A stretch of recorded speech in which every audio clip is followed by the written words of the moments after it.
제목을 한번 따라 하실까요? 고통을 이기는 위로. 이 땅에 살아가는 동안 많은 고통과 어려움을 겪습니다. 하나의 고통으로 끝나는 것이 아니라 이게 지나갔나 싶었더니 또 다른 고통 계속 연속적으로, 또 어쩔 때는 하나가 아니라 막 두 가지, 세 가지 고통이 찾아옵니다. 근데 그런 고통이라 할지라도 우리가 다 이겨낼 수 있는데, 가장 큰 고통은 어떤 고통인가? 내가 알면서 겪는 고통이에요. 모르면서 찾아오는 고통도 참 어렵지만, 알면서 이런 문제가 이제는 생길 텐데 어떻게 하지? 오늘 본문에 예수님께서 당면하고 있는 고통이 십자가를 앞에 두고 그런 고통을 당하고 계시는 거예요. 육체적인 고통뿐만 아니라 정신적인 고통, 우리가 생각할 수 있는 모든 고통을 예수님께서 십자가 위에서 당하셔야 되는데, 그 고통을 앞두고 오늘 34절에 보시면 예수님이 이렇게 말씀을 합니다. 우리 34절 같이 한번 읽어보겠습니다. 말씀하시되 내 마음이 심히 고민하여 죽게 되었으니 너희는 여기 머물러 깨어 있으라 하시고, 예수님께서도 큰 고통 앞두고 고민하셨다. 죽게 되었다. 십자가 고통, 또 십자가 지시기 전에 모욕 당하시고 침뱉음 당하시고, 또 죄가 없으신데도 죄인 취급받으신, 하나님이신데 사람이 돼서 우리 가운데 오셔서 인류를 대신하여서 죄인 되어 주셔야 되는 그런 수치스러운 고통, 또 잠시지만 엘리 엘리 라막 사막다니 아버지 어찌하여 나를 버리시나이까, 아버지에게 버림받으셔야 되는 고통. 또 예수님은 다 알고 계시는 거죠. 십자가 지시기 전에 3년 반을 동고동락하면서 제자들에게 하나님의 나라를 말씀해 주시면서 제자의 삶을 살기를 다짐했건만 예수님을 배반하고 배신하고 떠나가 버리는, 그 배신당하셔야 되는 배반당하는 고통도 예수님께서는 다 알고 계시는 거예요. 그런 고통을 예수님이 어떻게 직면하셨나? 어떻게 이겨나가셨을까? 예수님은 하나님이시지만 100% 사람이셔요. 사람이셔야만 사람의 죄를 대신하실 수 있으시기 때문에, 그 말인즉슨 예수님이 당면한 그 고통도 우리하고 똑같은 고통이었을 것이다. 저는 오늘 읽으신 본문을 중심으로 그 예수님, 그 고통을 어떻게 이겨내셨을까? 그것을 함께 한번 생각해 보기를 원하는데, 첫 번째입니다. 우리 친구 되시는 예수님. 오늘 읽으신 본문 32절, 33절 보시면 이렇게 말씀을 합니다. 우리 32절, 33절 함께 읽어보겠습니다. 그들이 겟세마네라 하는 곳에 이름에 예수께서 제자들에게 이르시되 내가 기도할 동안에 너희는 여기 앉아 있으라 하시고, 베드로와 야고보와 요한을 데리고 가실새 심히 놀라시며 슬퍼하셨다. 왜 예수님이 고통 앞에 슬퍼하시면서 제자들을 데리고 겟세마네 동산으로 가셨을까? 또 야고보, 베드로, 요한, 베드로, 야고보, 요한은 예수님의 수제자인데 저들은 조금 더 예수님 가까이 오게 하신 것을 봐요. 아마 이 십자가 고통, 너희들도 아마 믿음으로 살면서 또 이 세상 살면서 당면하는 여러 가지 문제, 어려움이 있을 텐데, 그래서 어떻게 이겨낼 수 있는지를 현장에서 보여주고 싶으셨던 것 같아요. 그래서 이겨내는 모범을 제자들에게 보여주기를 원하지 않으셨을까? 또 한 가지, 예수님도 사람이다 보니까 이 제자들의 어떤 위로를 받고 싶지 않으셨을까? 예수님이 힘내세요. 예수님 우리가 있습니다. 걱정하지 마십시오. 여러분, 일반적으로 우리가 좋은 친구를 어떤 친구가 좋은 친구라고 얘기를 하는가?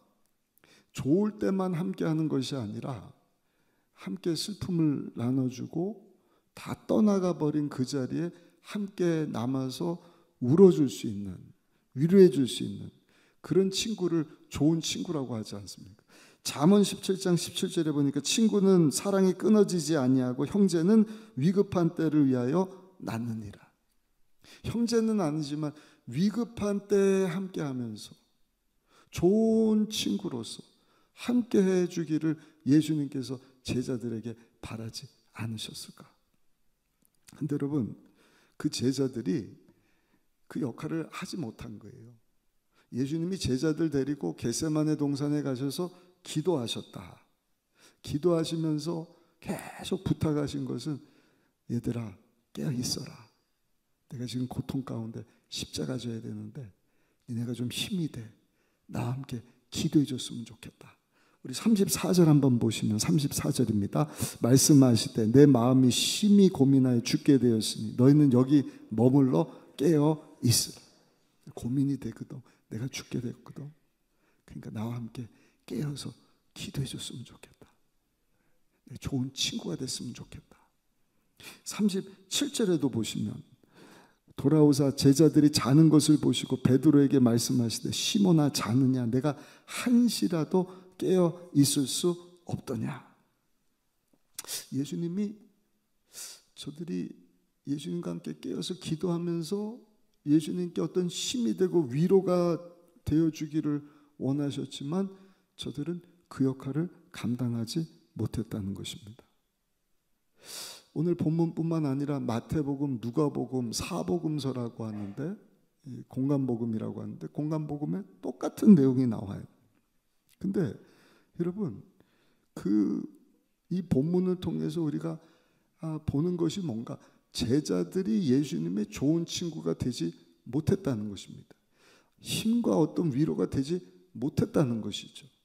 그러나 한 가지 분명한 것인데 그것은 그들이 예수님의 좋은 친구가 되지 못했지만 예수님은 여전히 저들의 좋은 친구가 되어 주셨다는 것입니다. 예수님이 저들의 좋은 친구가 될 만한 자격도 없는 자들이 어떻게 보면. 근데 요한복음 15장 13절 보니까 사람이 친구를 위하여 자기 목숨을 버리면 이보다 더 큰 사랑이 없나니. 와, 그런 제자들을 위하여서 예수님은 십자가에서 죽어 주셨다. 좋은 친구가 되어 주셨다. 여러분 그 예수님은 저와 여러분들의 친구가 되어 주십니다. 고난 고통 가운데 여러분들 함께 울어주고 이 고통을 함께 해줄 수 있는 그런 친구가 없으셔요. 저 여러분들을 위해서 대신 십자가 지신 우리 예수님이 여러분들의 좋은 친구 되어주신다는 사실을 기억하시기를 예수님 이름으로 축복합니다. 두 번째입니다. 우리 예수님께서 이 고난을, 이 고통을 어떻게 이기셨을까? 한번 따라 하실까요? 하나님께 기도하셨습니다. 친구가 와서 위로해 주는 것 참 감사하죠. 그러나 많은 경우 그 위로가 진정한 위로가 되지 못해요. 말실수를 합니다. 오히려 상처를 줍니다. 나도 실수를 하지만 상대방이 좋은 친구로 위로자로 위로의 말을 해준다고 하는데 그 위로의 말 때문에 더 큰 상처를 받아요. 그게 우리 창세기 읽으면서 같은 시대를 살았던 욥이 당대 큰 부자고 의인이고 근데 하루아침에 다 잃어버렸을 때 새 친구가 와서 뭐 위로해 준다고 하지만 욥에게 전혀 위로가 되지 않는 거예요. 여러분 그럴 때 우리가 어떻게 해야 될까? 예수님은 어떻게 하셨나? 오늘 본문에 보니까 우리 예수님은 하나님께 기도하셨다는 것입니다. 35절 36절 한번 읽어보겠습니다. 조금 나아가사 땅에 엎드려 될 수 있는 대로 이때가 자기에게서 지나가기를 구하여 이르시되 아빠 아버지여 아버지께서는 모든 것이 가능하오니 이 잔을 내게서 옮기시옵소서. 그러나 나의 원대로 마시옵고 아버지의 원대로 하옵소서 하시고 아멘. 아빠 아버지 어린아이의 심정으로 하나님을 향하여서 아빠, 아버지 절규하시는 겁니다. 왜냐하면 누가복음에 보니까 22장 44절에 예수님이 이 겟세마네 동산에서 이 기도를 아빠, 아버지 하고 기도하실 때 땀방울이 핏방울같이 되었더라. 그 예수님의 기도, 여러분 기도가 뭔지 아시죠? 기도는요, 아무도 나와 함께 할 수 없을 때 하나님 앞에 홀로 서는 것이 기도입니다. 아무도 함께 할 수 없는 때가 있어요. 그 고통, 그 아픔, 그 큰 위기나 어려움 가운데 누가 도와줄 수 있는, 와서 위로해 준다고 하지만 힘이 안 되는 거예요. 함께 할 수가 없어요. 특별히 여러분, 죽음이라고 하는 문제, 그거는요 누구도 함께 할 수 없는 것입니다. 배우자도 함께 할 수 없는 거예요. 어제 예배학 세미나를 우리 교사 선생님들하고 앞으로 우리 예배 관련돼서 우리 성도님들 함께 예배가 뭔가를 생각해 보기를 원하는데, 예배란 뭐냐? 예배는 혼자 하나님 앞에 드리는 게 아니에요. 함께입니다. 함께 준비하고 함께 예수 믿고 구원받은 성도들이 하나님 앞에 나와서 우리의 예배를 받으시기에 합당하신 하나님께, 최고의 하나님께, 하나님 내게 주신 최고의 것 가지고 정한 장소에서 정한 물질뿐만입니까? 우리의 시간, 젊음, 우리 삶을 하나님 앞에 다 올려드리기를 원합니다 하고 하나님 앞에 나오는 거예요. 그러면 예배 가운데 하나님이 예비하신 은혜와 복을 베풀어 주십니다. 그게 뭐예요? 하나님의 임재를 체험하는 것이고 하나님의 영광을 보는 것입니다. 그러면 그 영광 앞에, 그 임재 앞에 하나님 예비하신 은혜와 복, 꼭 물질의 복만이 아니다 그랬죠. 존재의 복, 내가 거룩하니 너도 거룩해져라. 이것을 여기 있는 목사님들, 장로님들만이 아니에요. 다 함께입니다. 다 함께. 다 함께. 예수님을 주로 고백하는 자들이 다 함께. 오늘도 예배 전에 새신자 교육받은 우리 젊은 부부, 또 나이 드신 분, 세상에 근 1년을 교육을 받으신 거예요. 깜짝 48주를 52주를 교육을 받고 계셨구나. 이제 여러분들처럼 교구에 등록이 되는 거예요. 세론으로 들어가는 거예요. 혼자가 아니라 함께 여기 와서 예배드리면서 말씀을 들으면서, 야, 나 위해서 십자가에서 죽고 사신 예수님이 아니시면 내가 죄사함을 못 받았을 텐데 예수님 때문에 내가 용서받은 의인이 되었구나. 또 그 피를 의지하여서 이제는 짐승을 잡는 것이 아니라 예수님이 십자가에서 우리의 죄사함을 위하여 희생제물 되사 흘려주신 그 피 흘림을 통하여서 내가 용서받은 의인이 되고 하나님의 생명으로 하나님의 자녀로 살아갈 수 있다는 정체성을 확인하는 것입니다. 신분을 확인하는 것입니다. 아멘이십니까? 그리고 사명을 발견하는 거예요. 우리의 사명은 뭡니까? 하나님 영광을 위해 사는 것입니다. 하나님을 영화롭게, 하나님을 기쁘시게 한다. 하나님 뜻 가운데 산다. 하나님 원하시는 건 뭐예요? 하나님과 원수된 자들 다 구원받기를 원하시는 거예요. 아멘. 왕 같은 제사장들의 삶을 사는 것입니다. 10년이 됐든 30년이 됐든, 지난주에, 아니 오늘 교회 처음 나와서 예수님 영접한 자라 할지라도 다 함께 예배드리면서 예수님 때문에 죄 용서함 받은 하나님의 자녀가 되었으니 이 남은 삶 동안 길어야 70년, 80년, 100년인데 내 영광 나 위해서 썩어 없어질 거 위해서 살다가 그 시간이 점점 가까워오지 않습니까? 흙으로 돌아가는 인생이 아니라 주여 우리 모두가 하나님 영광에서 살겠습니다. 그리고 세상 가운데 삶의 현장으로 나가는 것입니다. 교회 안에서만 있습니다가 아니라 예배를 통해 하나님의 영광을 보고 그 하나님의 영광 가운데 내 정체성을 확인하고 사명을 발견하고 주여 우리가 함께 공동체적으로 세상 가운데 왕 같은 제사장들이 되어서 내 삶의 현장에서 가정이 됐든 직장 사업장이 됐든 하나님 알지 못하는 자들이 다 하나님 앞으로 나오기를 원합니다. 할렐루야. 그 예배도 같이 드리는 거예요. 그러면 마지막 순간 죽음 앞에서는 여러분들 배우자도 함께 하지 못하는 거예요. 홀로 서게 됩니다. 근데 여러분 그때 우리가 할 수 있는 일이 뭔가? 하나님 앞에 기도하는 거예요.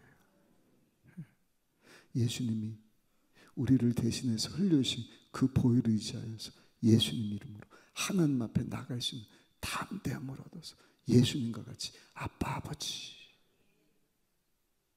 어떤 고난 고통뿐만 아니라 죽음의 괴로움 앞에서 아빠 아버지 기도할 수 있다는 것, 여러분 얼마나 큰 은혜인지 모르겠어요. 오늘 고통 가운데 계신 분 계십니까? 예수님처럼 하나님 앞에 아빠 아버지 기도하며 나가시기를 예수님 이름으로 축복합니다. 중요한 것은요, 평소에 하나님을 찾아야 되는 거예요.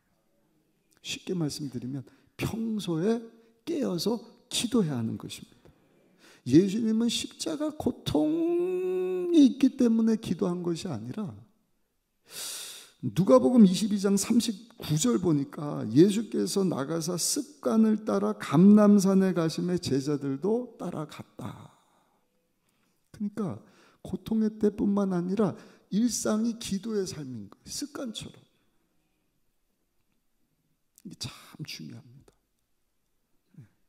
습관이 되지 않으면 기도해야 되는 때도 기도할 수가 없는 거예요.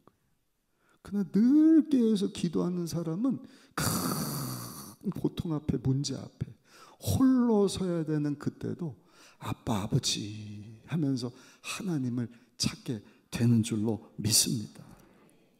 어떤 선생님이 학생들을 데리고 산에 올라갔어요. 산 밑에 보니까 어린 나무들인데 선생님이 갑자기 얘들한테 얘들아 나무 좀 뽑아봐라. 어린 나무들이니까 쑥쑥 뽑는 거예요. 중턱쯤 올라가니까 조금 굵은 나무가 있어요. 얘들아 저 나무도 뽑아봐라. 그 나무도 쑥쑥 뽑아요. 근데 산 정상쯤 가니까 아주 큰 나무들이 있거든요. 선생님이 또 그러는 거예요. 얘들아 저 나무도 뽑아봐라. 아무리 땀 흘리고 뽑으려고 해도 그 큰 나무가 뽑혀지지를 않는 거예요. 그때 선생님이 학생들을 보면서 이렇게 얘기를 했다 그러죠. 사람이 나쁜 습관이 있을 때는 그 뿌리가 뿌리 내리기 전에, 깊이 뿌리 내리기 전에 뽑아버려야 한다. 나쁜 습관이 깊이 뿌리를 내리면 고칠 수가 없다. 여러분들 인생 가운데 나쁜 습관, 하나님이 기뻐하시지 않는 습관이 있다고 한다면 이 시간 예수 이름으로 뽑아버리시기를 예수님 이름으로 축복합니다. 그리고 여러분들의 연약함을 도와주시는 성령 하나님께서 여러분들에게 새로운 습관, 최고의 습관이 뭘까요? 그것은 예수님과 같이 규칙적으로 하나님 앞에 나가서 기도하는 것입니다. 예배가 함께 한 방향 거룩하신 하나님을 바라보는 것이다. 그 일을 위해서 하나님께서 하시는 일이 있는데 이 공간을 활용을 하시는 거예요. 오늘 보니까 예배 요 강대상이 조금 바뀌었잖아요. 1부 때 장로님이 요즘에는 다 그렇게 바꾸는 것 같다고.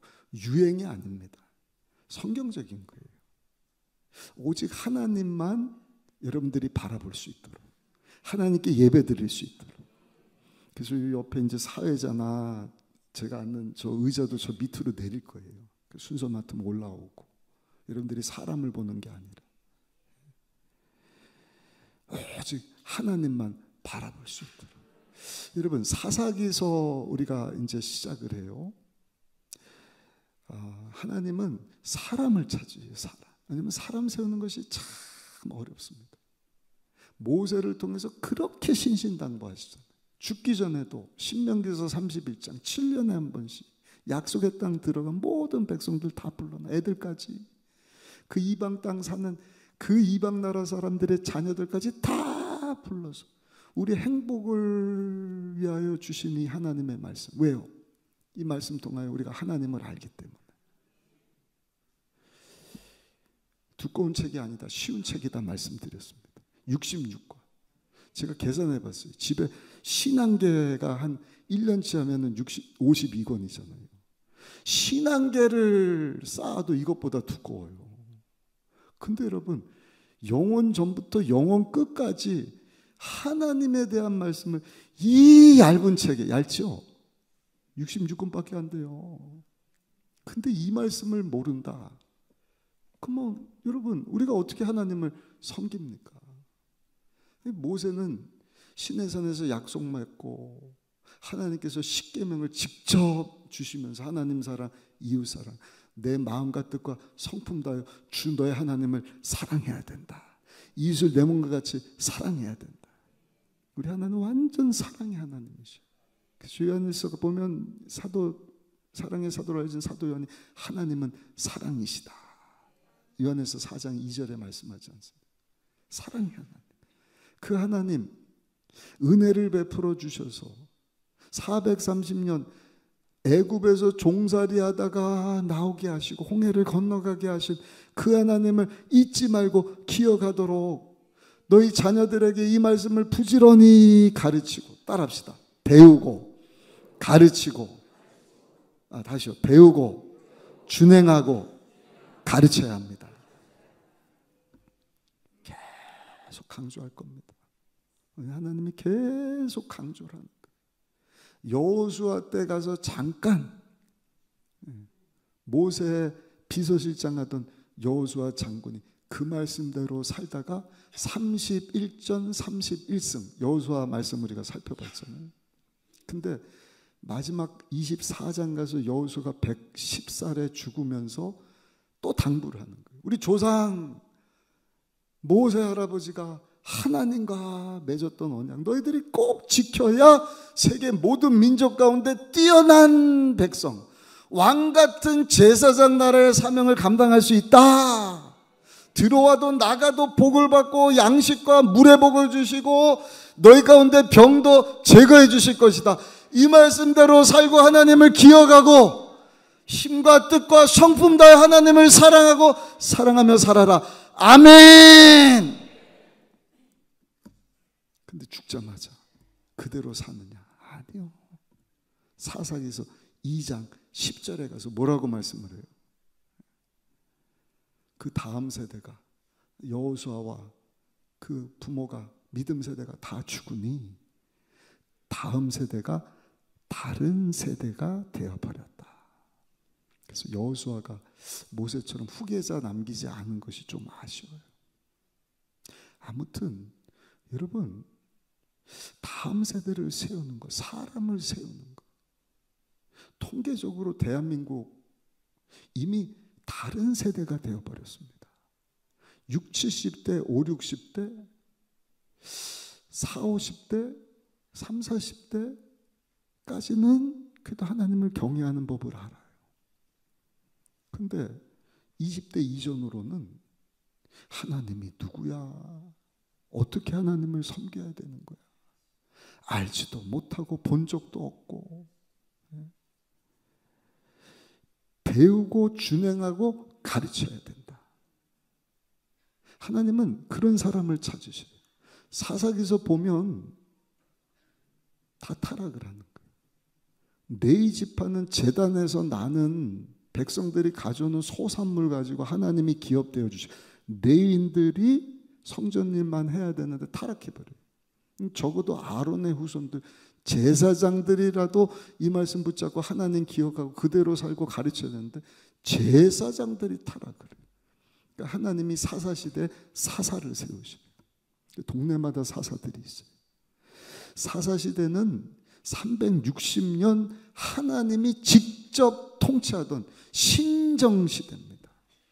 그러면 잘 돼야 되는데 세상에 사람을 세우질 않으니 제사장이 레위 지파가, 사사들이 타락을 해버리니 하나님이 나실인 삼손과 같은 사람 세우지만 저들도 타락을 하는 거예요. 360년 암흑기입니다. 암흑기. 전 그거 보면서 참 우리 사람이라는 게 하나님 말씀대로 배우고 준행하고 삶으로 또는 강론에서 우리 자녀들에게 가르치지 않으면 이게 금방 다음 세대가 아니라 하나님을 알지 못하는 다른 세대가 돼버리는구나.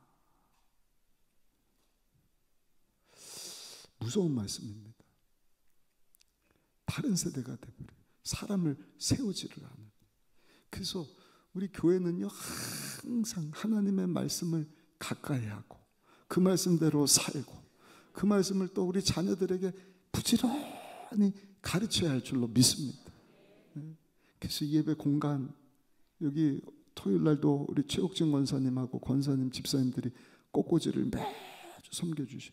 그냥 하는 꽃꽂이가 아니라 교회력이라고 있어요.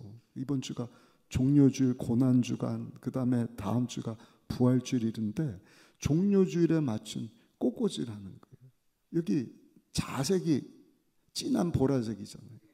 그 색깔은요, 주님의 왕권을 상징을 하거든. 만왕의 왕 만주 되시는 예수님이 십자가 지시기 위하여서 왕이심에도 불구하고 나귀를 타고 오셨다. 그 상징하는 것입니다. 십자가 위에 이렇게 수건 같은 것 널쳐놓은 사진들 많이 있지 않습니까? 그냥 뭐 예수님 땀 닦으라고 수건, 그게 아니에요. 예수님이 그 십자가에서 우리 위해서 죽으시고 다시 살아나셨다. 그리고 부활하셨는데 배옷이 남겨졌거든요. 부활하신 예수님이 입고 있으셨던 그 배옷을 상징하는 거예요. 그러니까 이런 자리 배치, 상징물 또는 사람 통하여서 다 함께 하나님의 영광을 바라보게 하는 것입니다. 그리고 내가 누군가, 자기 정체성, 신분을 깨닫고 사명, 왕 같은 제사장의 삶을 살리라. 어디서? 삶의 현장에서. 근데 또 한 가지 그러한 삶 살게 하시려고 주신 것이 뭔가? 절기예요. 절기. 절기 통해서 다 함께 모여서 예배를 드리는 것입니다. 하나님을 알아가는 것입니다. 할아버지 할머니들뿐만, 엄마 아빠들뿐만, 청년들, 어린 아이들까지. 내일부터 고난주간이에요. 고난주간. 그래서 새벽 기도가 매일 있지만 이 기간은 우리 교회뿐만 아니라 전 세계 예수 믿는 성도들이 약속을 하는 것입니다. 이날만큼은 우리에서 십자가에서 죽고 사신 예수님을 기억하고 기념하며 기도합시다. 언제? 새벽 시간에. 안 나온다고 구원 못 받는 거 아니에요. 그러나 예수 믿고 구원받은 성도라고 한다면 버스 운행이 안 되지만 예배 시간이 5시 반으로 이렇게 늦춰졌잖아요. 제가 말씀 짧게 전하고 기도하고 여러분들 출근할 때 여러분 문제 없도록 시간 조절하고 본성전에서 모이는데 이 새벽 기도 절기를 지키면서 함께 모이는 이 기간은 전도 집회가 아니에요. 물론 안 믿는 사람도 나와서 기도하다가 말씀 듣고 예수님 영접할 수 있지만 이 절기 지키는 것은 이미 예수 믿고 구원받은 모든 성도들이 약속하는 것입니다. 그 마음 같아서는 출석 부르고 싶어요. 장로님들 1교구, 2교구, 또 1교구, 2교구 끊어나니까 12교구, 권사직분 받은 분들 죽도록 충성한다 그랬는데 어디 한번 이 기간 동안 지금 하나님 앞에 나와서 기도하는 삶을 살고 있나? 훈련하는 것입니다. 그래서 제가 출석은 안 부르겠지만 오늘 3부 예배 나온 여러분들 오늘 저녁에 일찍 주무시고 이 고난주간만큼은 혼자 나오지 마시고 여러분들 가족들, 특별히 자녀들이 시집장가 갔으면 자녀들한테 알려주셔야 돼. 얘들아, 고난주간이다. 우리에서 예수님이 몸짓고 피 흘려주셔서 그 예수님 때문에 죄 사함 받고 하나님의 생명을 얻은 새로운 피조물이 되어서 세상과 구별된 거룩한 하나님의 자녀의 삶을 현장 가운데 왕같은 제사장으로 살게 하셨는데 얘들아 우리 이번 한 주만큼은 그렇게 살자꾸나. 멀리 떨어져 지나면 새벽기도 나가라. 손주 손녀 데려올 수 있으면 손자 손녀라도 데리고 오시고. 어째 아멘을 한 번도 안 하시니. 그렇게 하나님 앞에 나와서 기도할 수 있는 저 여러분들이 다 되시기를 예수님의 이름으로 축원합니다. 이 기도가 중요하기 때문에 예수님께서 성경에 보면 계속 기도에 대해서 강조를 하셔요. 누가복음 18장 1절 보니까 항상 기도하고 낙심하지 말아야 할 것을 비유로 말씀하셨다. 십자가 고통 앞에서만 땀방울 핏방울이 되도록 기도하신 것이 아니라 습관을 따라서 항상, 다른 성경 구절에도 보면 그렇게 하루 종일 사역하시고도 그 다음날 새벽 미명에 또 한적한 곳에 가셔서 예수님이 엎드려서 기도하셨다고 한다면, 우리에게 기도하는 것이 중요한 것을 아시는 주님이 항상 낙심하고 기도하지 말 것을 비유를 들어가면서 우리에게 당부하셨다고 한다면, 사랑하는 성도 여러분, 이 하나님 앞에 깨어서 기도하는 습관이 저 여러분들의 좋은 습관이 되어지게 되기를 예수님의 이름으로 축원합니다. 기도할 때 하나님이 들으시고, 기도할 때 하나님이 응답하시는데 알지 못하는 크고 놀라운 일들을 이루어 주십니다. 무엇보다 한번 따라 하실까요? 기도할 때 하나님의 뜻을 알게 하십니다. 고난을 당하는데 그 고난의 의미가 뭔가를 알고 고난을 당하면 고난이 크게 보이질 않아요. 아, 이런 의미가 있지. 내가 당하는 고통, 이런 뜻이 있지. 그러나 아무리 작은 고난, 고통이라 할지라도 그게 가져다주는 의미를 모르면 그 고난, 고통이 굉장히 크고 어렵게 느껴지는 것입니다. 오늘 예수님의 기도를 한번 보시면 36절 한번 읽어보실까요? 36절입니다. 이르시되 아빠 아버지여, 아버지께서는 모든 것이 가능하오니 이 잔을 내게서 옮기시옵소서. 그러나 나의 원대로 마시옵고 아버지의 원대로 하옵소서. 무슨 기도예요? 내 뜻이 아니라 아버지 뜻이 되기를 원합니다. 저는요, 이 잔이 좀 지나갔으면 좋겠는데 이게 아버지 뜻이 아니라고 한다면 내가 그 잔을 받아들이기를 원합니다. 하나님의 뜻이 무엇입니까? 아버지의 원대로 되기를 원합니다. 그래서 예수님이 아마 생각하지 않으셨겠어요. 이 십자가 앞에서 내가 당해야 되는 이 고통이 무슨 의미일까? 이게 정말 하나님의 뜻일까? 내가 이 십자가 고통의 잔을 마셔야 될까? 내가 그래도 하나님인데, 성자 하나님인데 사람들에게 이런 수치와 모욕을 당해야 될까? 내가 죄도 짓지 않았는데 왜 죄인 취급을 당해야 되는가? 그게 무슨 의미가 있을까? 근데 예수님이 그렇게 하나님 앞에 기도하시다가 하나님의 뜻을 찾게 되는 것입니다. 이미 그 뜻을 알고 오셨죠. 아시기 때문에 죄를 짓지 않으신 거죠. 그러나 그 십자가 고통 앞에 너무너무 힘드니까, 괴로우니까 슬퍼하시고 두려워하시고 그 죽음 앞에 우리 예수님이 참 괴로워하셨는데 하나님 앞에 엎드려 기도하다 보니까 하나님의 뜻이 다시금 깨달아지는 것입니다.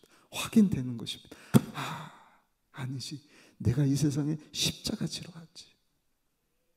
내가 십자가에서 피 흘려 죽지 않으면 도저히 어떤 방법으로도 죄사함 받고 하나님 자녀가 될 수 없기에, 하나님 앞으로 나갈 수가 없기에 내가 십자가에서 유월절 어린 양 화목제물이 되어서 피를 흘려줌으로, 그 피 흘림으로 말미암아 누구든지 이제는 짐승을 잡는 것이 아니라 예수님을 믿음으로 죄사함을 받게 하시려고 나를 보내주셨으니 내가 십자가에서 죽어야 될 것 아닌가. 그래야 죄사함이 받고 하나님의 생명을 얻어서 새로운 피조물로 이전 것은 지나갔으니 보라 새 것이 되었도다. 하나님의 거룩함을 드러내는 왕 같은 제사장의 삶을 살 수 있는 것 아닌가. 영혼만 잘 되는 것이 아니라 예수님 안에서 범사도 육체도 강건하고 생명을 얻되 풍성한 삶을 살아갈 수 있는 것 아닌가. 그러니 내가 십자가를 져야겠다. 예수님이 그 기도를 3번 하시는 거예요. 첫 번째 했을 때 하나님 그거 확인 못 하신 것 같아요. 그 제자들이 뭐라 그래요? 얘들아 깨어서 나와 함께 기도 못 하겠냐. 두 번째도 보니까 하나님, 이것이 하나님의 뜻이라면 할 수 없습니다. 그러나 이것이 정말 하나님의 뜻입니까? 똑같이 기도하셨다 그래요. 그리고 나서 39절 보니까 뭐라고 말씀하세요? 다시 나아가 동일한 말씀으로 기도하셨다. 그렇게 3번 기도를 하죠.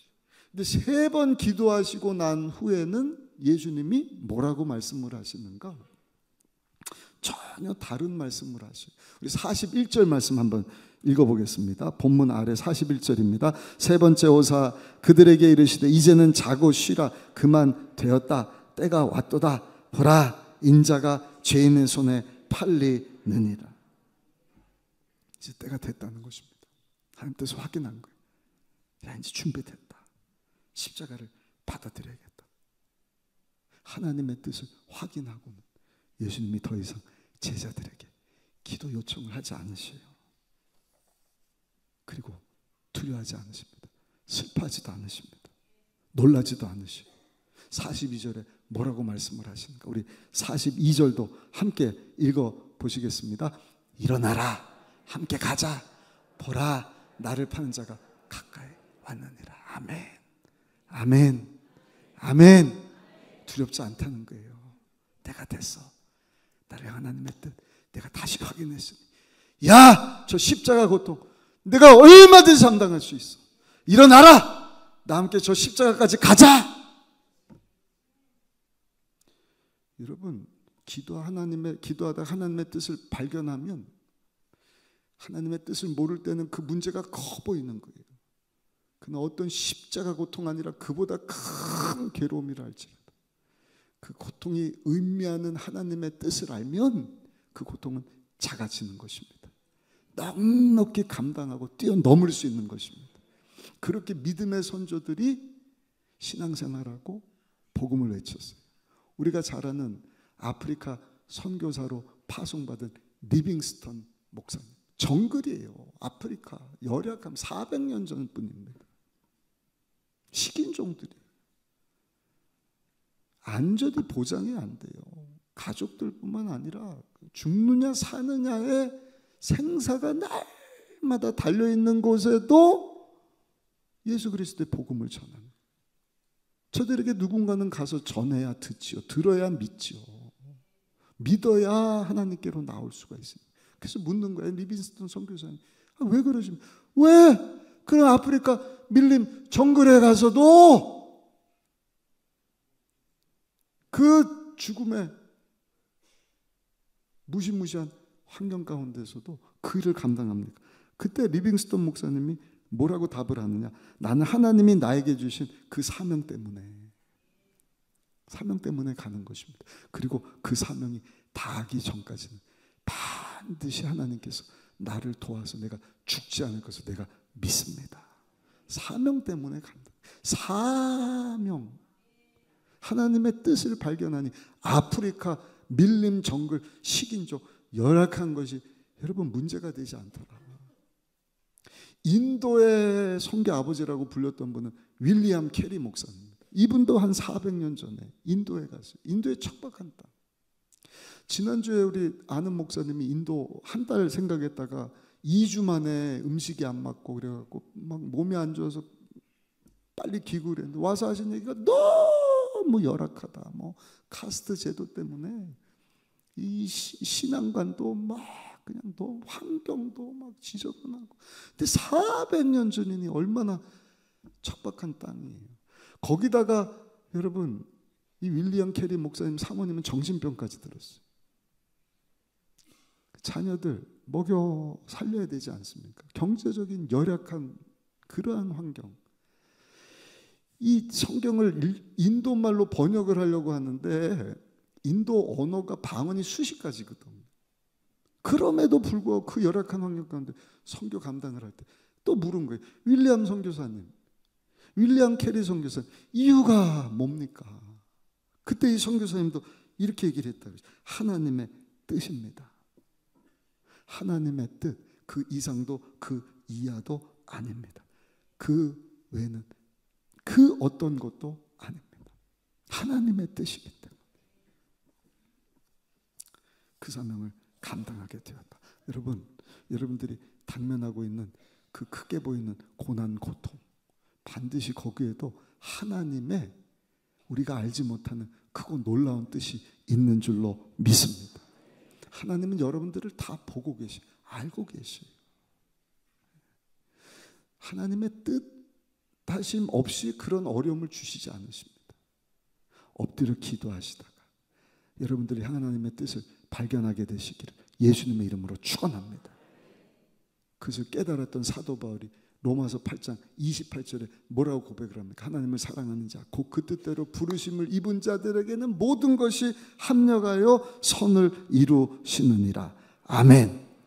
여러분, 이 사실을 저 여러분도 믿기에 오늘도 약속의 말씀을 붙잡고 하나님의 영광을 위하여서 믿음으로 전진하는 것 아닙니까? 결론입니다.